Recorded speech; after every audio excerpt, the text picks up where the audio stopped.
Good morning students.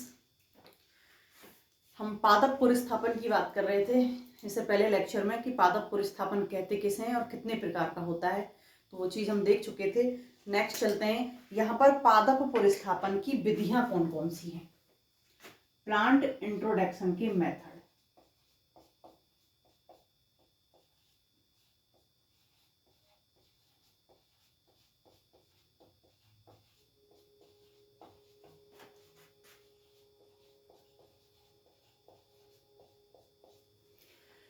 यहाँ पर plant introduction के मेथड कौन कौन से हैं, तो वन बाय वन यहाँ मैं इसके मेथड्स को हम देखते हैं। फर्स्ट जो मेथड आता है वो आता है पादप सामग्री।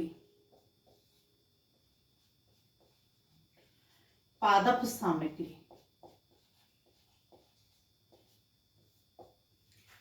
हम फॉरेन कंट्री से किसी पादप को मंगा रहे हैं, कोई पादप सामग्री मंगा रहे हैं, तो क्यों मंगा रहे हैं, क्या आवश्यकता पड़ गई हमको फॉरेन से मंगाना पड़ गया, क्या अपने देश में नहीं है।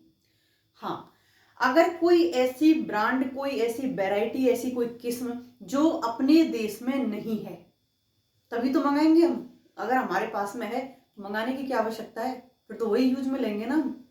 तो यहाँ पर अगर कोई ऐसा पादप या पादप की कोई किस्म जो अपने पास नहीं है, अपने देश में उपस्थित नहीं है, और अगर है तो उसमें वांछित गुणों का अभाव है, या तो उसके अंदर वांछित गुणों का अभाव होगा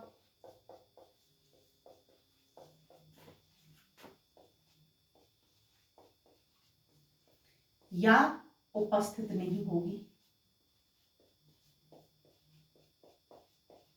दोनों में से किसी भी कंडीशन में किसी बाहर देश से हमको आयातित करनी पड़ती है किसमें। फॉर एग्जाम्पल, हरित क्रांति से पहले अपने इंडिया में ये कंडीशन थी कि खाने की पूर्ति के लिए गेहूं सफिशिएंट नहीं थी। यहाँ की जो आबादी थी उसके लिए यहाँ पर सफिशिएंट गेहूं नहीं थे। रीजन क्या था, हमारे पास में उस किस्म तो थी, गेहूं तो हमारे पास में था, लेकिन उसके अंदर वांछित गुण नहीं थे, उनके अंदर प्रतिरोधकता नहीं थी, उनके अंदर ईल्ड नहीं थी, पैदावार की क्षमता कम थी, उनकी लंबाई कम थी, जो भूसे की पूर्ति नहीं कर पा रही थी, क्योंकि जितनी लंबाई अधिक होगी उसकी प्लांट की उतना ही अधिक भूसा निकलेगा। तो इन सारी चीजों के की पूर्ति नहीं कर पा रही थी, इसलिए तो हमने फॉरेन कंट्री से गेहूं को आयातित किया, वहां से मंगाया उसकी किस्मों को। तो या तो उनके अंदर वांछित गुण ना हो, जैसे रबर में अपने आलू की बात करें तो अपनी कंट्री में पहले आलू था ही नहीं, ये पुर्तगालियों की देन है हमारे देश में आलू का आना। तो यहाँ कहाँ से आएगा, या बाहर से मंगाया गया। या तो अपने देश में इस प्रकार की कोई ब्रांड है नहीं, कोई किस्म है नहीं, उसको तब मंगाएंगे, या उसमें वांछित गुण नहीं है। इन दोनों ही कंडीशनों में बाहर से प्लांट का प्रतिस्थापन, पादप सामग्री को मंगाया जाता है। तो पादप सामग्री कौन कौन सी पादप सामग्री मंगाई जाती है, तो यहाँ जो पादप सामग्री मंगाई जाती है वो हो सकती है सीड, बीज, कटिंग, किसी पार्ट की कटिंग, कंद, रनर,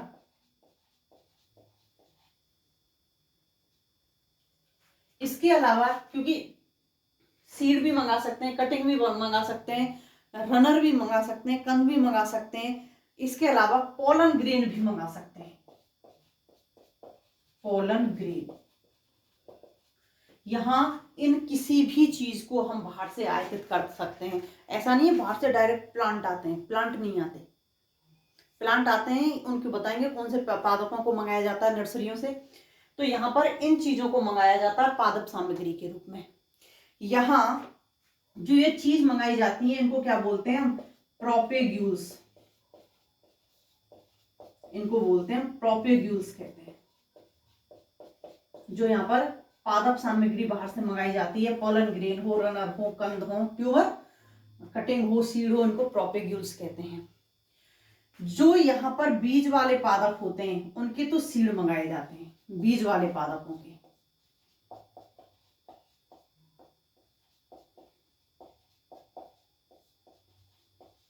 और जो यहाँ पर कायक जनन वाले होते हैं, जिनमें केवल कायक जनन होता है, कायक जनन वाले पादपों के कटिंग, कंद, रनर मंगाए जाते हैं।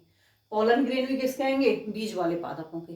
तो यहाँ इस प्रकार से इनको मंगाया जाता है बाहर से पादप सामग्री के रूप में। सेकंड जो मेथड आता है वो होता है क्वारंटाइन।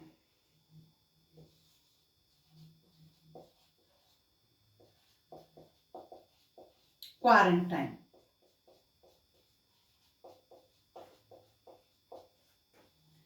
क्वारंटाइन भी लिखा है, हिंदी में आपको क्वारंटीन भी लिखा मिलेगा, ये क्वारंटीन, तो कंफ्यूज नहीं होना। क्वारंटाइन, अब तो कोरोना से समझ गए होंगे कि क्वारंटाइन क्या होता है। तो यहाँ पर जो फॉरेन से जो पादप सामग्री मंगाई जाती है, जो पादप सामग्री मंगाई जाती है, इस पादप सामग्री को बीमारी रहित करना, बीमारी रहित करना क्या कहलाता है, क्वारंटाइन कहलाता है।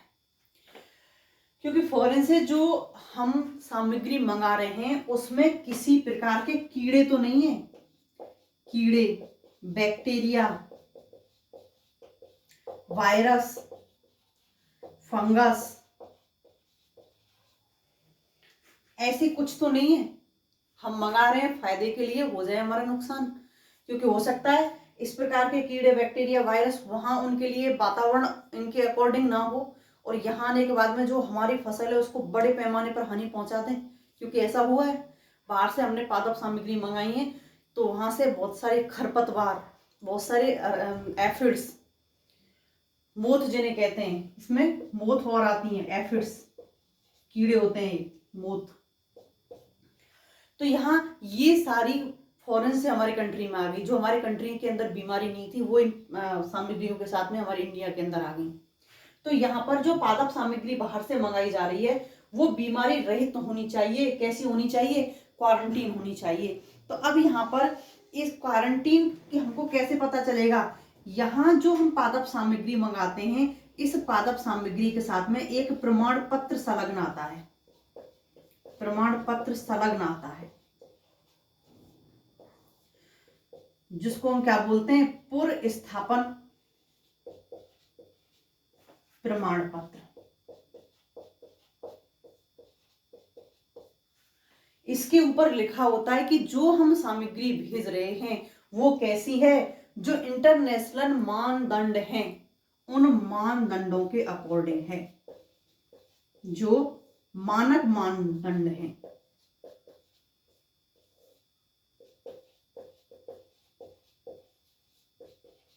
के अनुसार है। अगर कोई कंट्री दूसरी कंट्री को इस प्रकार से बीमारी रहित कोई चीज भेज दे तो यहाँ मानक मानदंडों के अनुसार अगर उसके अंदर किसी भी प्रकार की कोई बीमारी है तो उसको रिजेक्ट कर दिया जाता है, उसको रिजेक्ट कर दिया जाता है। तो यहाँ रिजेक्शन दो प्रकार से होता है, या तो इस रिजेक्ट पादप सामग्री को वापस उसी देश भेज दें, वापस उसी देश भेज दें,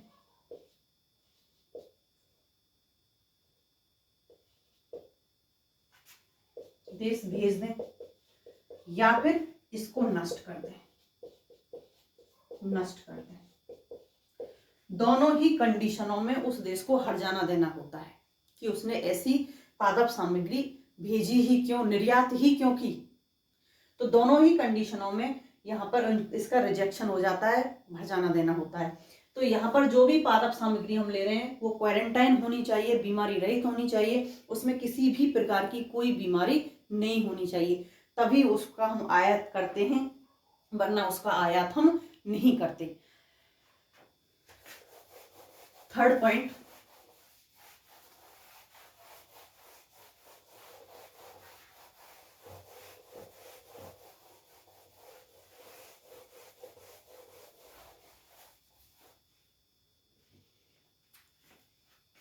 कैटालॉगिंग। कैटालॉगिंग, कैटालॉगिंग क्या होता है, जो सामान हम आयात कर रहे हैं, जो सामग्री हम आयातित कर रहे हैं,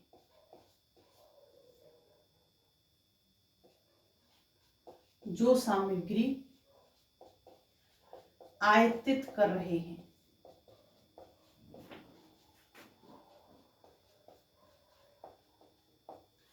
इस आयतित सामग्री को एक विशेष प्रमाणित जो पादप सामग्री है इसको एक विशेष विशिष्ट प्रकार की संख्या दी जाती है। इसको एक विशिष्ट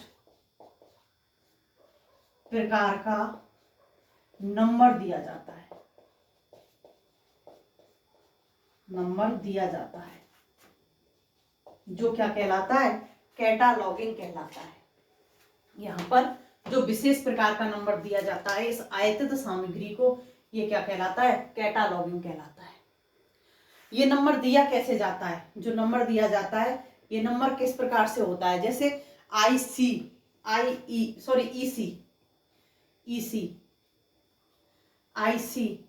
IW, तो ये नंबर क्या बता रहे हैं, ये नंबर ये बता रहे हैं कि जो सामग्री हमने आयात की है, इस आयातित सामग्री का हमारे देश के अंदर क्या हो गया, चेकिंग हो गई है। चेकिंग होने के बाद जो आयातित देश है, जो आयात कर रहा है, वो इस नंबर को देता है। तो इसका मतलब ये जब वहां से चेक होकर के आई है तो ये जो मानदंड थे, इंटरनेशनल मानदंड हैं, उन जो स्टैंडर्ड हैं उन पर ये खरी उतरी है, तभी हमारे पास में ये आई है। इसको हमने एक्सेप्ट कर लिया। अगर ये नंबर किसी पादप सामग्री के ऊपर है तो क्या है, एक्सेप्टेड इट, हमने इसको एक्सेप्ट कर लिया। और हमने उसको एक प्रमाण पत्र और दे दिया कि ये कैसी है, वायरस, बैक्टीरिया, कीड़े मकोड़े, फंगस रहित, इसमें किसी भी प्रकार का कोई इन्फेक्शन नहीं है। तो ये कैटालॉगिंग जो नंबर होता है ये विशिष्ट नंबर होता है।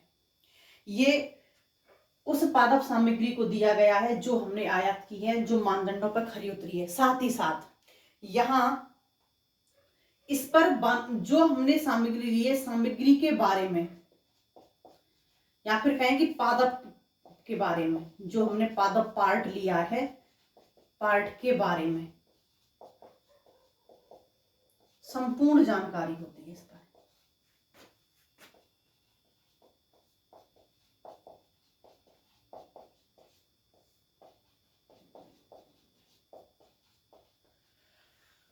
कैसे बनाया गया, किस कैसे है, मतलब बनाने की पूरी पूरी प्रोसेस नहीं होती, वरना हम खुद कर लेंगे। यहाँ किस कुल से बिलोंग कर रहा है, कैसे है, वो सारी, उसमें बहुत सारी जानकारी होती है जो वैज्ञानिक मेथड्स की होती हैं। तो यहाँ इस पादप के बारे में जो कृषि वैज्ञानिक हैं, कृषि वैज्ञानिक को अध्ययन करने में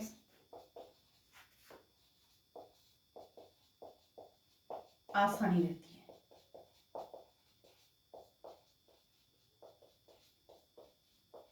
क्योंकि यहाँ पूरी की पूरी मैकेनिज्म बतानी होती है, पूरी प्रोसेस बतानी होती है कि हमने जो पादप सामग्री रेडी की है वो किस प्रकार से रेडी की है, किस से बिलोंग करती है, किस फैमिली की है, किस समूह की है, वो सब कुछ यहाँ पर बताना होता है। और यहाँ पर पादप के बारे में संपूर्ण जानकारी होती है। अगर प्लांट इसको वैज्ञानिकों को किसी प्रकार का कोई शोध करना है या संकरण करना है, क्योंकि जैसे मैक्सिकन गेहूं से हमने नया सरबती सोनारा बनाया था SS स्वामीनाथन ने, तो यहाँ संकरण करने में, शोध करने में, उसको अपने देश के वातावरण के अकॉर्डिंग ढालने में कोई प्रॉब्लम ना हो, तो इसलिए यहाँ पर इसके बारे में कंप्लीट जानकारी यहाँ प्रेजेंट होती है। नेक्स्ट बात करते हैं मूल्यांकन की।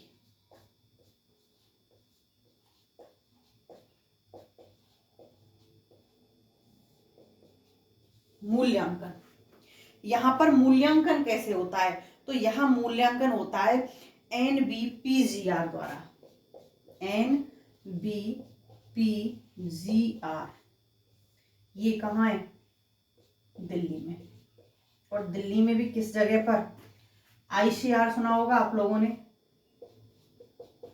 ICR के कैंपस में।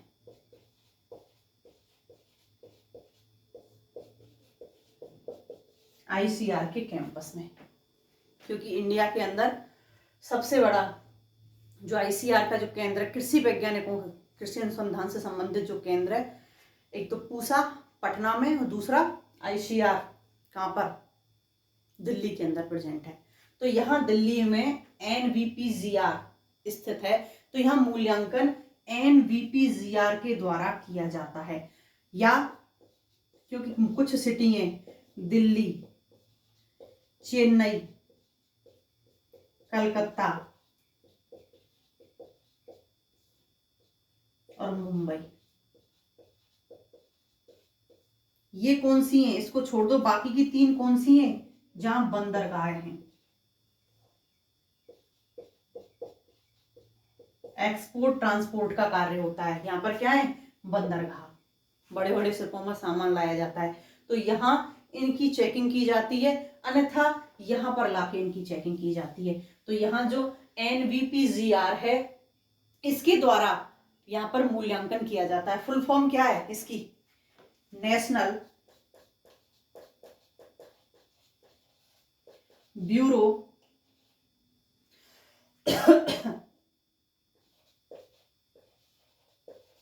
National bureau of plant genetic resource, national bureau of plant genetic resource. आपकी इसमें क्या है, छोटे क्वेश्चनों में 1 नंबर के क्वेश्चन में इसकी फुल फॉर्म पूछ ली जाती है। फुल फॉर्म क्या है, कहाँ स्थित है, किसके कैंपस में स्थित है। तो यहाँ पर इस जगह पर इन सामग्रियों का मूल्यांकन किया जाता है, इनकी उपयोगिता में ध्यान रखकर। पुरस्थापन सामग्री का मूल्यांकन कैसे किया जाता है, देश के, पहली बात तो यहाँ पर इस चीज से मूल्यांकन हो चुका जो ऊपर कर रहे हैं। इसके अलावा देश में जो हमने किस्म मंगाई है, देश में उसकी उपयोगिता है या नहीं है, उसकी उपयोगिता। इसके अलावा वातावरण, उपयोगिता है तभी तो हमने मंगाई है, उपयोगिता नहीं होती, आवश्यकता नहीं होती तो हम क्यों मंगाते।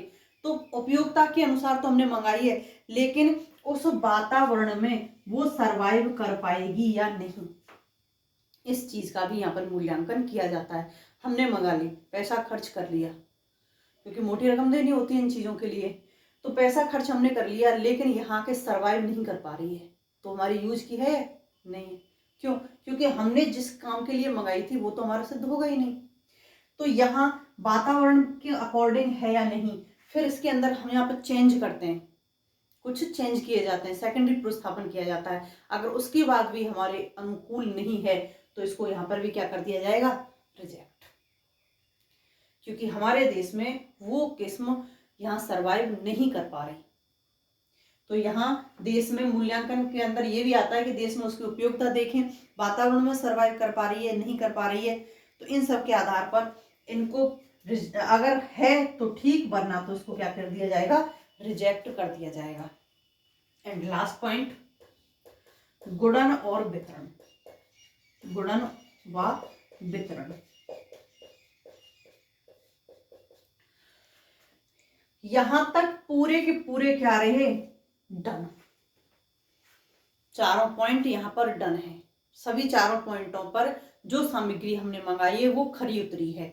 तो उसके बाद में सीड है, तो सीड कायक प्लांट है, तो उनका फिर क्या किया जाता है, गुणन, उनकी संख्या बढ़ाई जाती है, गुणन किया जाता है, और गुणन के बाद में यहाँ इनका वितरण कर दिया जाता है, फिर किसानों को दे दिया जाता है, किसानों में इसको वितरण कर दिया जाता है।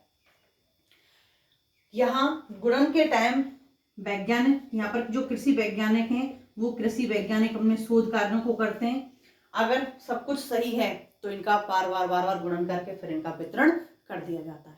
तो यहाँ पर ये 5 ऐसे मेथड्स हैं जो यहाँ पादप पुनर्स्थापन की विधियों के अंदर आते हैं, तभी यहाँ पर पादप पुनर्स्थापन होगा। हम किसी देश से अगर कोई किस्म मंगा रहे हैं तो यहाँ किसी किस्म को इस प्रकार से एक्सेप्ट किया जाता है। बहुत आसान नहीं होता है इस चीज को एक्सेप्ट करना, क्योंकि हमारे देश के अंदर जब आजादी से पहले अंग्रेजों के द्वारा जिन किस्मों को लाया गया था, तो काफी पहले से ये सारी चीजें चली आ रही हैं, तो यहाँ पर कुछ ऐसी किस्मों को लाया गया जो जिनके अंदर बहुत सारे बैक्टीरिया, वायरस, फंगस, एफिड्स जो आज इंडिया में घर करके बैठ गई हैं, यहाँ की फसलों को बहुत अधिक मात्रा में हानि पहुंचाती हैं। तो इसलिए यहाँ पर सारे मानदंडों पर खरा उतर के ही यहाँ इन सारी चीजों को लाया जाता है।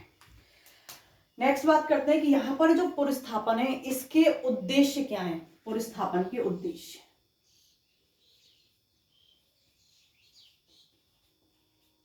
पुरस्थापन के उद्देश्य, उद्देश्य क्या क्या है। तो यहाँ पर फर्स्ट, शस्य उन्नति,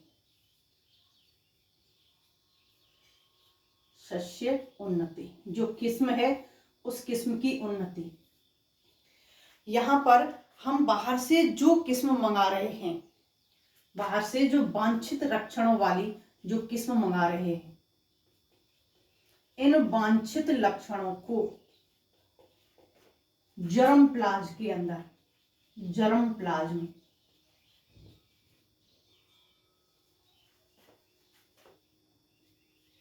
में सुरक्षित रखना, सुरक्षित रखना।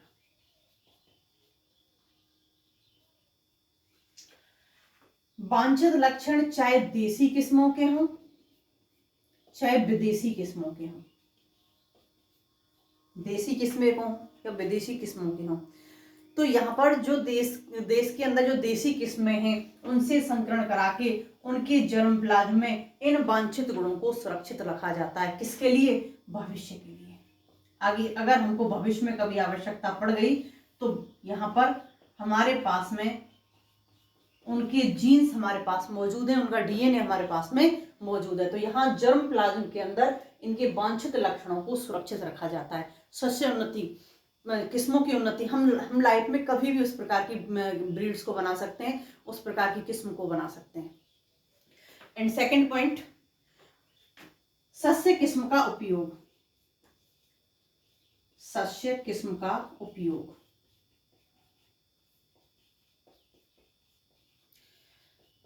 जो बाहर से मंगाई हुई किस्में होती हैं, जो बेटर किस्में होती हैं, उनको सीधे ही क्या कर लिया जाता है, जो बेस्ट होती हैं, यहाँ वातावरण के अकॉर्डिंग होती हैं, इनको क्या कर लिया जाता है, सीधे ही यूज में ले लिया जाता है, सीधे ही प्रयुक्त कर लिया जाता है।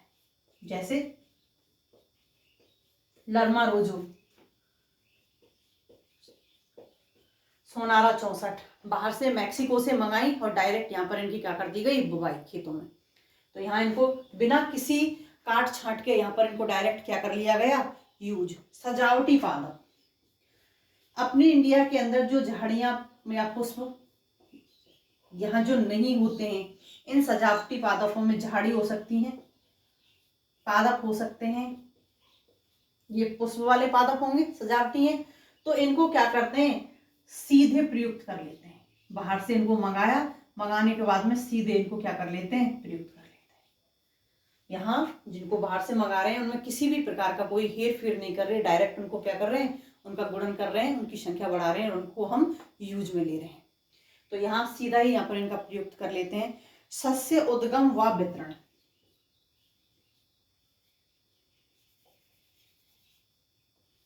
सस्य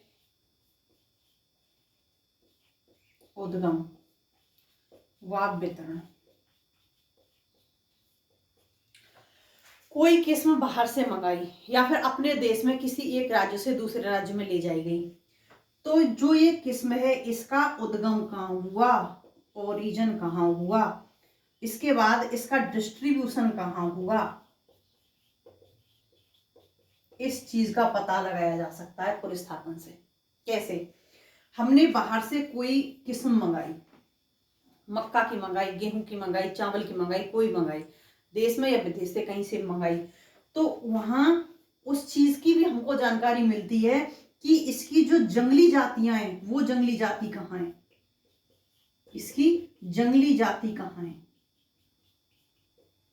क्योंकि सबसे ज्यादा जो शुद्धता मिलेगी वो कहाँ मिलेगी, जंगली जातियों के अंदर।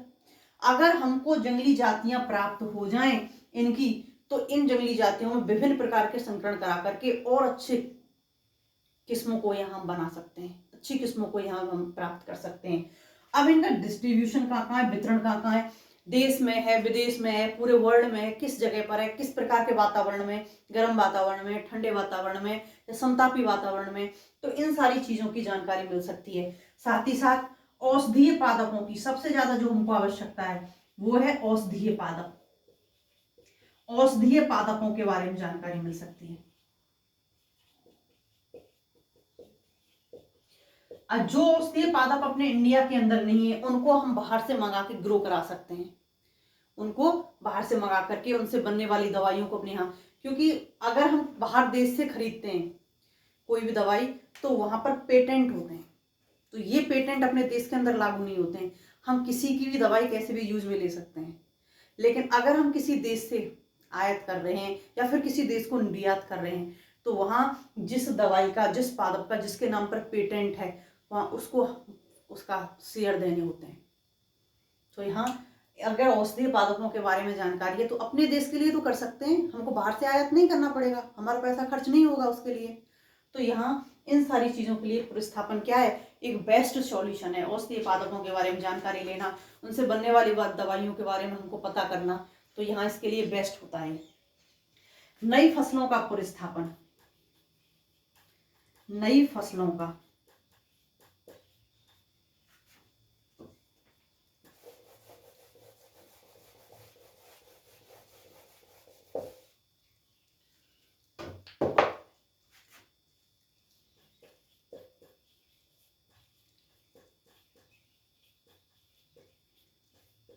नई फसलों का प्रतिस्थापन, यहाँ हमने जो नई फसलें बाहर से मंगाई हैं तो वो यहाँ पर, यहाँ वातावरण, मृदा दोनों में सही है या नहीं है। यहाँ की मृदा में, सभी प्रकार की मृदा में वो सरवाइव कर रही हैं, उनकी ईल्ड घट तो नहीं गई है, उनकी प्रतिरोधकता घट तो नहीं गई है, यहाँ सभी प्रकार के वातावरण में वो सरवाइव कर रही हैं या नहीं कर रही हैं। तो यहाँ पर जो नई फसलें हैं, उन नई फसलों का जिनका हमने पुनर्स्थापन किया है उनके बारे में यहाँ कंप्लीट जानकारी होती है, उनकी खेती कर सकते हैं या नहीं कर सकते हैं।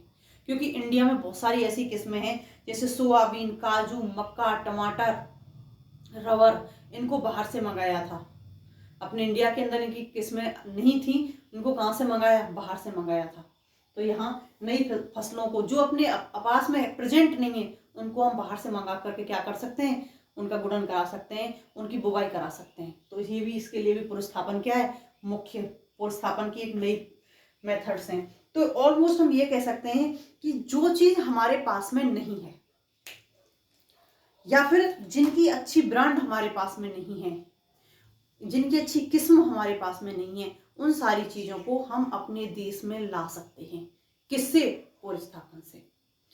बेस्ट से बेस्ट जो हैं उनको हम यहाँ पर लेके आ सकते हैं। तो पुनर्स्थापन हर मायने में, हर तरीका से कैसा है, सही है, सही उचित है। Okay students.